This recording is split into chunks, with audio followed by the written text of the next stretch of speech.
हे टायर जे असे असतात मेन बॅलन्सिंग नाही केल्यामुळे एवढे घासले गेले आहेत आतून. तुम्हाला 21,000 किलोमीटर झालेले आहेत आणि 20,000 याची सर्व्हिस पण झाली आहे.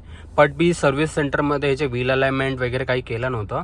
इथे मला यांनी फक्त व्हील अलाइनमेंटचे 1600 रुपये बोलले होते व्हील अलाइनमेंट आहेत आणि आय थिंक. सो इथे बघूया लोकलमध्ये आपल्याला किती खर्च येतो.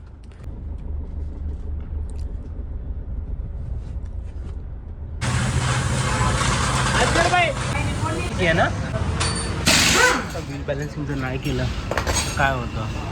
हे टायर जे असे असतात मेन बॅलन्सिंग नाही केल्यामुळे एवढे घासले गेले आहेत आतून. ते तुम्हाला बाहेरून नाही दिसणार. ये नया वाला और ये घिसा वाला, ये पीछे जाएगा अभी, ये आगे आएगा. मुझे लगता नहीं पिछले वाले ने किया है सर्विसिंग में.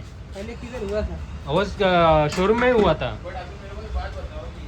उसने रोटेशन किया ही नहीं है. नहीं किए, कुछ भी नहीं किए. नहीं, इसके लिए तो आगे का टायर खा गया. हाँ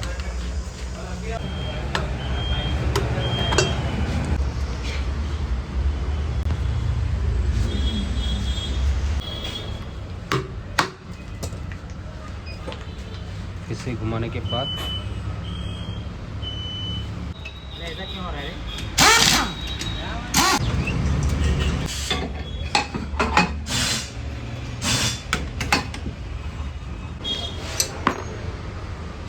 कट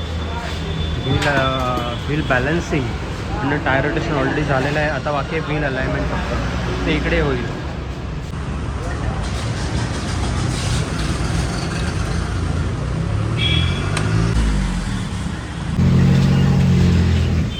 आता होतं आहे व्हील अलाइनमेंट. गाडी सिलेक्ट करणं की आहे कॅरेन्स. फायनली आमचं व्हील बॅलन्सिंग व्हील अलाइनमेंट आणि टायर रोटेशन झालेलं आहे. सो टोटल याला किती खर्च आला बघूया आपण.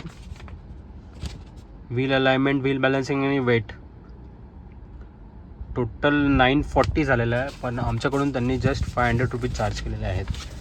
सो तुम्हाला पण कधी करायचं असेल तर काडा सर्कलला आहेत व्हील बॅलन्सिंगसाठी, तिथे तुम्ही जाऊन चेक करा.